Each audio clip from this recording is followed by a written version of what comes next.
Welcome to the We Are VIP podcast. Each week, your host, Casey Hasten, Director of Recruiting at VIP, will bring you valuable insights from thought leaders, introduce you to incredible companies, and bring you tips for landing your dream job from our team of executive recruiters at VIP. And now, Casey Hasten. Welcome to the We Are VIP podcast, a podcast devoted to adding value to your career or candidate search, brought to you by VIP. I'm your host, Casey Hasten. I'm an executive recruiter, director of recruiting, and your all-around hiring guru. And I'm so very glad you're joining us today. I have got so many people coming on the show over the next couple of months that I'm so excited about, but none more than the gentleman I'm going to introduce today. So I would like to welcome Gabe Abshire, founder and CEO of Utility Concierge. Gabe's mission is to continue inspiring others and building a positive culture within his company. We need more of this. Utility Concierge takes away the stress of setting up all of your utilities and home services while also being a dynamic and innovative organization. At Utility Concierge, they celebrate one another, strive for growth, and live by their core values. Not just the values on the wall, they actually live those values. Thanks for joining us today, Gabe. Hey, excited to be here. You know, one of the things that I love to start the show with is, how did we get connected? How did we get connected? Test. Well, we talked on the phones quite a bit before we met each other, but we got connected because we were looking for a speaker to come talk to our team. Yes. Yeah. Absolutely. So by none other than the great Jeff Crilly. Mr. Jeff Crilly, of course, the great connector. Yeah. Yeah. And it was so interesting, and I just loved it because your team did such a professional request for a speaker. And it landed him, and I'm like, what is this? I thought he wanted me to go find him someone else. And you were like, no, we want you to come. And I was like, oh, wow, this is cool. This is so much fun. Yeah, HR department does a great job of reaching out to find, content and speakers that come to talk to our team, because I think it's very important to develop our team both personally and professionally. And Absolutely. So that's a big part of our culture, is trying to grow them on the personal side. And I think, we were talking about this before we started the show. There are so many similarities between Utility Concierge and what we do at VIP. We call them lunch and learns. Mm-hmm. We do them about once a quarter. I don't know how often you guys do it, but I know I was there in February or March. I don't remember, last year. But it was really exciting to get to, number one, see the engagement. They weren't like, oh my God, it's another lunch and learn, They were really excited to have that opportunity. Yeah, we try to do it kind of once a quarter, and then we have people come in and talk on different topics and themes, and we kind of celebrate, the different months and things like that. And we have people to come in and talk that's kind of an expert in those fields. I think that's so amazing. So you came and talked maybe on Women's Month or something like that. So maybe that's why you had me that month, was because I am a woman. Yeah. But that's not what we talked about. We really talked about perceptions and, how you can manage your perception of reality just by changing your thought process. But it was so interesting because apparently y'all just done an exercise the week before, and I had like several of those pictures, where you look at them and you can see one thing or another thing. And they were in the audience giggling, and I was like, what? And they're like, we just did these last week. And I'm like, oh my God, if you did the next one last week, I'm done. The old lady. Yes, I love the old lady. Yeah. She's so cool. Yeah. So if you've never seen those before, do you remember what they're called? I don't even know what they're called. I'm going to butcher it. It's not an Enneagram. It's something else. Yeah, I don't know. I can't remember what they're called. But there's a picture, when you look at it, it can either look like an old lady or it can look like a young lady, depending on your perspective. And then there was one that was a rabbit and I can't remember the duck. It was a rabbit and a duck. Yeah. So that was really cool. So I think it's just really interesting when you teach people, and that really goes towards, even your energy, your, how you respond to somebody by just making that subtle choice. Well, and you use that example of what you see an old lady or a young lady, but it's every day in life. You have the choice to choose what you do with your thoughts. We can't stop our thoughts, but you can choose what you do with them, right? You can either engage them, let them go, or look at them in a positive way or a negative way. That is so very true. You get to choose. You do. A lot easier said than done. It is. It takes a lot of work. It takes a lot of work. Easy to sit here and say this, but as life gets thrown at you every day, it's hard to make those choices. So talk to us a little bit about Utility Concierge, your journey, what inspires you to create it, and, just tell us everything about you. Everything about me. Everything. Well, Don't leave anything out. Yeah, so I started Utility Concierge in 2009, but before that, I grew up in Port Arthur, Texas, and so moved up here in 1995 to go to college at North Texas and never went back. My family lives up here now. My mom and dad moved up here about 10 years ago. And so had a long, lustrous college career at North Texas, and finally about 5 years in, they said, listen, you got a lot of credits. We're going to put all this together and get you out of here in a semester. And so I took 24 hours my last semester, and the only semester I made the dean's list, because it just shows you, if you really put your mind to something, what you can really do. And it also gave me the glimpse behind the curtain of, I was paying to go to school there, but there's ways, it's perception's reality, right? I mean, they literally looked at it and said, look, this guy's got a bunch of credits. We're tired of seeing him here. Let's get him the degree and get him the heck out, right? And so it was the first glimpse kind of behind the curtain of what you think education is, right? Gotcha. So graduated college and started selling satellites for a guy out of Mesquite, Texas. I was his phone dialer, person that just answered the phone. What did you end up with a degree in with all those credits? I got a degree a business degree with a minor in mediation negotiation. That's interesting. Yeah, very interesting. But that makes sense with sales, the It mediation. does. Yeah, and just dealing with people and dealing with life and seeing different perspectives and knowing how to deal with people with different personalities. And so started selling satellites over the phone. It's amazing who wants to buy a satellite at 4 a.m. And so it's just 2 years of You're that. kidding, right? No. I mean, I've sold satellite anywhere and everywhere you can imagine. And my wife got really good at it too. And she would, she'd tap me on the shoulder. You forgot to say this. I'm like, well, you can't hear the call, right? But she would just get used to the script and prompt me. So that was always fun. But transitioned from that and so selling satellites to doing satellite installations. And so we did installs. I started a company in 2004 that did installs for DirecTV and Dish Network. We did work in Oklahoma, Texas, Louisiana, up to about 250 technicians doing 200-300 installs a day. But that was very much building a operations business. And in 2007, I bought a home security company. That gave me the opportunity to kind of get back into sales. I said, okay, well, I got these two products, let me go see if I can sell these two products, satellite and security people. And I tried that. I did that for a while. Went to friends in the real estate space, home builder space, and hey, send me your customers and we'll sell them these products when they're moving. And it worked. It was okay, but nothing really big. But in 2008, the satellite industry really kind of started slowing down, and they were only giving jobs to people that got the jobs in, right? Okay. And so we really looked at the KPIs around, why aren't we getting these jobs in? Guys were driving an hour and a half away to do the install. Nobody got paid unless they got it in.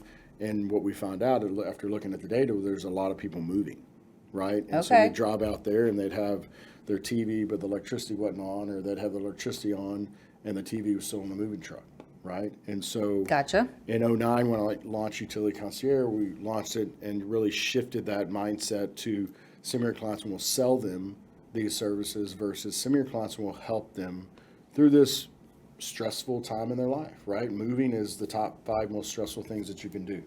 That's why I don't do it. Yeah, most people are scared of it. I just got off the phone on a call, and we were talking to a group of people, and they said, I've got a bunch of people that they don't want to move because they're scared of this particular thing. Yeah. Like it's so stressful, right? And so we just made that shift. I made that shift to focus on helping and serving. I started the company with a couple of principles. Number one, we're going to give the customer choice, meaning we're going to give them the choice. We're going to shop the market. We don't really care what they get as long as they get something that fits their needs. We're going to have a very open, honest, transparent communication with the customer, that we don't ever want them to think that they're on the phone with a call center. We're growing like crazy to over 200 employees this year, 250 employees this year, but I never want anybody to think they're talking to someone in a call center. We tell our concierges to talk to people like they're your best friend and recommend things that you'd recommend to your mother. I'm a customer of yours. I hear. I was just in the office and somebody said you're a customer of ours. I am. So whenever we first got engaged and I started looking at what y'all were doing, and I was paying astronomical fees because, okay, I'm not a detail person. Really? No, not at all. Surprising. No. Me neither. And so one of the things that I put everything on auto pay so I don't have to think about it, right? But I was noticing my electric bills were going astronomical. And the problem was, like, when my original contract had expired, I never renegotiated. So I was just on, I don't even know what you call that, but I wasn't on any contract. I was paying like the highest market rates for my electricity. Yep. And when I was talking to your HR person, and I just kind of asked what you did, and I was like, well, I need help. And he's like, okay, I'll get you in touch with somebody. And I will tell you, the young lady that helped me, I did feel like she was my best friend. And she was so helpful. And I kid you not, it slashed my utility bill by over 50%. Now, I'm an extreme, I'm sure, case. No, you're not, because a lot of people do exactly that. They put their bills on auto pay and they set it and forget it. Yeah. Well, but when your contract runs out, nobody's beating your door down to go, hey, No. you're paying a month-to-month rate that's double the cost of what your contract was. Yeah. And that's like literally a line item on the electricity company's deal. Like it's a very They're interesting hoping you thing. forget to renew, right? Exactly, right. How and rude. You just you set it and forget it. And so, and that's what people do also when they move, right? They go, oh, well, I'll just transfer everything. Well, when you transfer everything, you're transferring everything at your current rate, right? Yeah. So when you move, they're not go, oh, you're moving, oh, let me treat you like a new customer. No, let me just treat you like the customer you've been for 2 years and you're paying the highest rate. And so we're able to let people reset, get the latest and greatest, not only in the rate, but all the new technology. Yeah. And the interesting thing, I don't even know how you make money because it didn't cost me a thing to use you guys for that. Yeah, so we're paid by our vendors. We help people when they move, and we bring our vendors these quality clients that are moving, and that's the best customer they can ask for because they're moving into a new home, they're starting fresh, they're going to be there for 5 to 7 years, so they really love the customers that we bring to them. Well, I love that. And it really, like, for me, like, I got a letter, I signed up for some service that automatically renews my electricity every year. Evergreen? Evergreen. Yep. Which is great because it eliminates me having to worry. It's kind of like taxes, right? I don't want to have to renegotiate my electricity. I don't want to pay taxes either. But you're not an electricity guru. No one is. So I don't have to worry about it, right? It gets done, and I got this little email that said, it's done. You okay with this? And I'm like, yeah, I'm fine with that, So that was my first renewal that I went through with you guys. So that was easy breezy. It was so easy. Yeah. It was so easy. So it just really, I can see how that's one way you eliminate the stress for your customers, but are there other ways? So we really have two customers. The last point, the third part of when I started the business was that we're going to be 100% referral based. So all of our business comes from real estate professionals. Okay. So we work with real estate professionals, and they give us their clients, and we help them as a value-added service to make not only the real estate professional look good and alleviate that headache from them. Yes. We talk about a lot what we do for the customer moving into a new home, but we do a lot for the real estate agent because in this day and age, real estate agents are constantly trying to prove their value in the transaction, and that means they get everything. They get anything that's a problem in the transaction, it's a realtor's fault, right? Well, realtors need to focus on selling homes, adding value to the transaction, finding people's dream homes, not setting up utilities, right? And so we provide a lot of value to our referral partners in alleviating that stress off their plate. And I didn't even think about that. That makes a lot of sense why you would want to partner with realtors, which just made me think of another connection I need to make for you. So, all right, aside from that, because I know I can see it when I walk into your office, I can see that culture from the top down. You can feel it. I can feel it. And I have to tell you, I got so many gifts when I left there.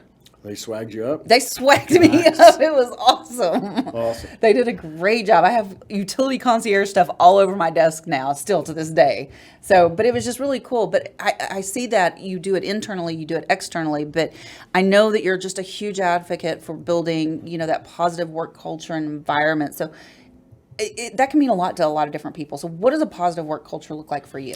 Yeah, the way to define that is that, look, we know that life is going to happen. Right? We don't think that anybody's perfect. We don't think that they have this perfect life and life doesn't happen to them, right? So we want people to understand that, like, when life happens, leave the negativity at the door about whatever you got going on and know that you have a team around you that's going to help you get through that. Wow. Right? And it's probably one of the thing I'm most proud of about building this company is the culture. And we see it every day in the way that people react and that they take responsibility for them. I tell everybody on day one, it's like, listen, it's y'all's job to go and build this positive culture. It's not my job. Yeah. Right? It is my job, but it's y'all's job to continue to build it. And it's been so amazing to see how the culture's evolved and how it's weeded people out that don't fit. That's been the coolest thing. Yeah. Like, it's just people self-select out because if they're in a culture of positivity and growth and learning and they're not that type of person, they're going to self-select. Right? I love that you use that term. That's like one of my favorite terms, self-select out. Yeah. And you're right. There is an energy in the room and, you feel it when you go there. And if you are a naturally, or even if you want to be just not a nice person, it's hard to be around that energy. It is. And I don't want it very frankly, I just don't want it in my life. Yeah. Right. Let alone do I want it in my company, because if you have that negative energy, then it's going to bleed through to our customers. It does. Right. So I want people happy and positive and growth minded. So that transfers to our customers that are on the phone that we're helping. I love that. And I think that's so important. So what advice would you have for a company that is struggling to build that positive culture? And maybe they've got a couple of those negative Nancy's in there. I think one of the most powerful things people can do is bring people in from the outside to help, right? In this culture of, we've got to do everything ourselves and hustle and grind and this and that, like, that's just crazy, right? You got to learn for people that's been there and done that, right? And so early on, I knew that culture was going to be really important to me because I had influences when I was younger that I got to see what a positive culture was like and a cool culture was. But then in the satellite world, I really couldn't do that. We treated our guys well. We had guys with us for, 12 years, the whole time we had the company, right? We treated them differently than anyone in that industry, but we really couldn't do this. And so when I started Utility Concierge, I was like, look, number one, I want happy people around me, right? And number two, I want that to bleed over to our customers. I want it to be something that people feel. And so early on, I went out and a big influence was Zappos.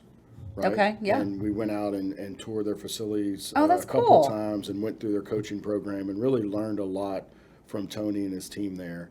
And so tell people about the Zappos culture, just in case they don't know. So Zappos is a shoe company, right? And you know them for this online presence that they had. But early on, they did a lot of things online. But if you called into their call center, the experience was crazy, was mind-blowing, right? They would just go above and beyond. They would refund the shoes, pay for shipping or whatever. And they created this kind of cult-like culture. And it was so crazy because you go in and one of their big themes of their culture is weird. Like they embrace weirdness. Okay. Right? Are they in Austin? No, they were in Vegas. But that's one of the questions we asked on the first day is, what's the weirdest thing about you? Right? What's the weirdest thing about you? Yeah. What is it? You I told don't. me. Did I tell you? You told me. Ride motorcycles. Oh, Yeah, yeah, or that's dirt bikes. right. I forgot I shared that with you. Yeah, I used to race dirt bikes. Yeah. So we asked people the first day to just open up that vulnerability, get people to know you, because look, we're all weird. We're all different, right? And so I would say seek outside help, but also seek outside people that's been there and model yourself after a culture that you want to emulate. That is really cool. How did you decide on Zappos, and how did you get Zappos to let you come in? That's a big ask. Well, so I read the book, but they developed. I mean, they embraced their culture so much they developed a whole coaching program. They welcomed us to come in. So they welcomed people to come in and learn from them. It was amazing, and that bled through to their coaches, right? I mean, we would set up we'd set up a tour, and I mean, it was just amazing. And you got to see behind the scenes, and that's where you get where it's real, right? There was no core values on the wall. There was no nothing. Every single person you talk to, you could feel it. I love that. Yeah. And I think I'm so grateful, and I feel so sorry for people that don't work for companies that value that positive culture and that value their employees' growth mindset, because it's just, I've worked in those companies and I won't do it again, because I am so fortunate that I am, if I have a new growth opportunity for myself, whether I do it myself or whether VIP sponsors it, it's go. We want you to do this. We want you to do what makes you happy. Yeah, and I don't, people, we talk about our culture and we get lots of accolades and, people love our culture and I'm very proud of it, but like, it doesn't make any other sense to do it any other way. Like, why would you want to have a company full of people that aren't positive and happy? Yeah. Like, it doesn't make any, unless that's who you are, right? You want to be surrounded by negative people that aren't happy, and it just doesn't make any sense to me. Well, I certainly do not want to be surrounded by people that are not happy and are you don't put toxic and no.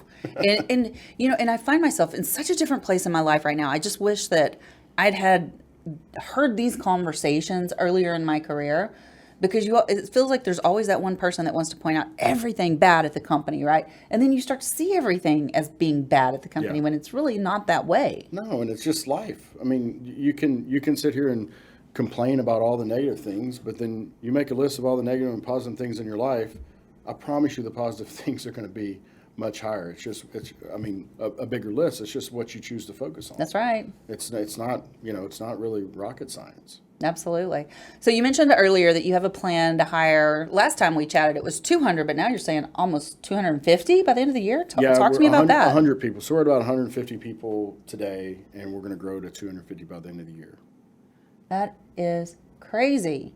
So what kind of challenges are you facing? Well, how's it going, number one, and what kind of challenges are you facing? It's going good. I mean, it's been very interesting to have, so I hired a couple of executives to come in, and it's been very interesting to have some outside eyes come in. And that's, again, to people who are going through challenges.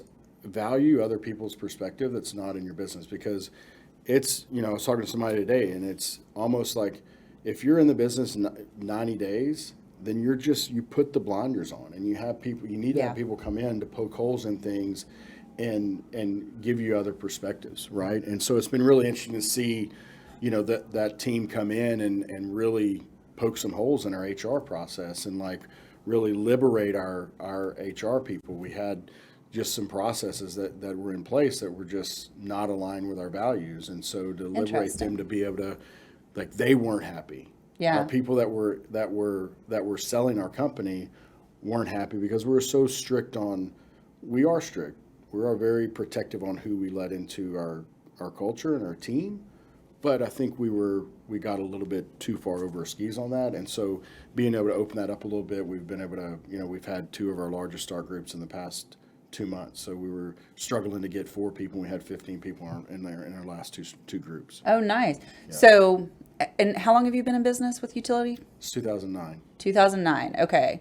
So that's interesting that after over a decade, you still at this point are in such a growth mindset that you can step back and say, hey, this isn't quite right. We need to change something. Because a lot of people, by the time they're 15 years in business, they're pretty set in their ways. No, I mean, what are you going to do? You're going to get passed by, right? You're going to get... Somebody's going to come by and do it better and poke holes in your business. If you're not poking holes in your business and your processes every day, then somebody else would come in and do it. So I heard you had some exciting news. Lots of exciting news. You're going to have to be more specific. Well, I'm trying to give you an out in case you don't want to talk about it yet. Yes, no. Yeah, we can talk about it. So we're going to change our name from Utility Concierge to Move Concierge. And it's a big move. I've kind of had it planned for a couple of years, but it really is going to allow us to evolve into the next phase of where the company's going. So we're going to be, Utility Concierge for a long time was just kind of, if you're sending me business, hey, these people are going to help you set up your utilities. Well, we do much more than that, right? We set up basic utilities, and then we set up TV, internet, phone, home security. But then now we're going to get into moving and really the post-close and all the things that happen during the move and after the move. And so we're excited for the name change. It'll be official by the end of the month, and we've announced it internally, but we're really excited to make that little tweak, and it's just going to allow us to really move into the next phase of our journey. So where do you see Utility Concierge going, say, in the next 5 years? Domination. Yeah.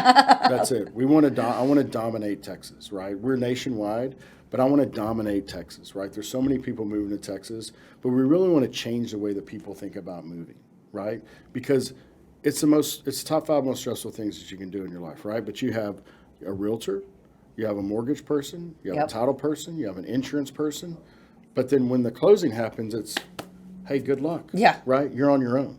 And so we want to pick up that on 2 fronts. Number one, We want to pick up and make that transition into the home easy, right? Yep. And take that stress off of their plate.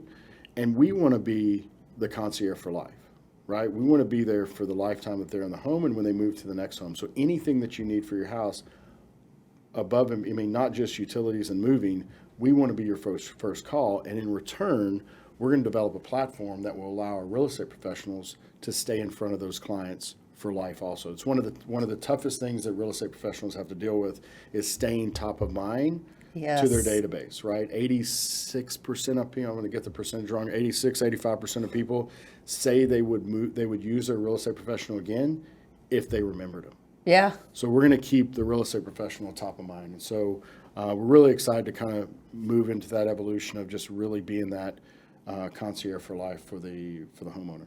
So if I move, I can call you and y'all will handle everything when it comes to utilities. Not just utilities, move. Right? So we're going to handle your utilities. We're going to set you up with a mover. Our whole thing is choice, right? So we're going to give you 3 choices in everything. And so we're partnered with a moving platform that are going to shop the market for movers. Okay. And so we're going to give you 3 choices on mover. We're going to give you a local, we're going to give you a van lines, and then a larger national moving company. Okay, that is so good to know because that's one of the reasons why I don't move is because I don't want to have to deal with the movers. Nobody wants to deal with the movers. Nobody wants to deal with the move. Like I hate to a struggle, move. I hate so bad to move. But that's also an evolution, right? Yeah. I mean, you get stuck in your ways in all areas of your life, right? When Yep. you move, you get this new beginning. We just had the eclipse yesterday, and I'm sure that opened everybody up spiritually, right? And there's just a new beginning that comes with moving, and that should be happy. People move for all kind of different reasons, but it's stressful, right? So we're trying to alleviate a little bit of that stress and make it where it's a happy, enjoyable experience.